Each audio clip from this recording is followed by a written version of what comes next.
আসসালামু আলাইকুম। আমি মৃদুল ইসলাম মুবিন আবৃত্তি করছি কবি সুকুমার রায় রচিত জীবনের হিসাব কবিতাটি।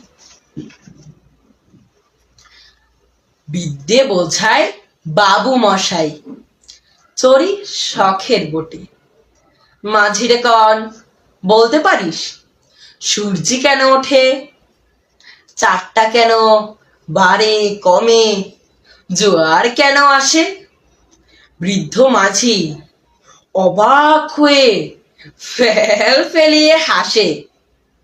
বাবু বলেন, সারা জনম মরলি রে তুই খাঁটি, জ্ঞান বিনা তোর জীবনটা যে চারি আনায় মাটি। খানিক বাদে কহেন বাবু, বলতো দেখি ভেবে, নদীর ধারা কেমনে আসে পাহাড় হতে নেবে? বলতো কেন লবণ পোড়া সাগর ভরা পানি? মাঝি সে কয়, হারে মশাই, অত কি আর জানি? বাবু বলেন, এই বয়সে জানিস নে তা কি?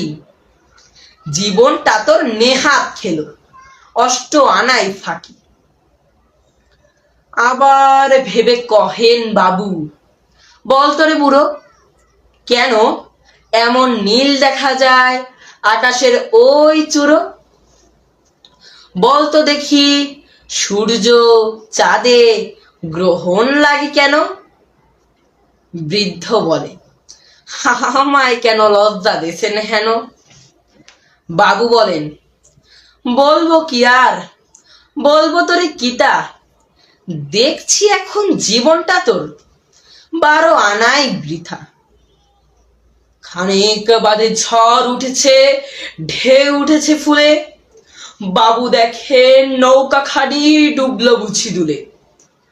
মাঝিরে কন, এ কি আপদ, ওরে ও ভাই মাঝি, ডুবলো নাকি নৌকা এবার, মরবো নাকি আজি? মাঝি শুধয়, সাঁতার জানো? মাথা নাড়েন বাবু। মূর্খ মাঝি বলে, মশাই এখন কেন কাবু? বাঁচলে শেষে আমার কথা হিসেব করো পিছে, তোমার দেখি জীবন খানা 16 আনাই মিছে। ধন্যবাদ।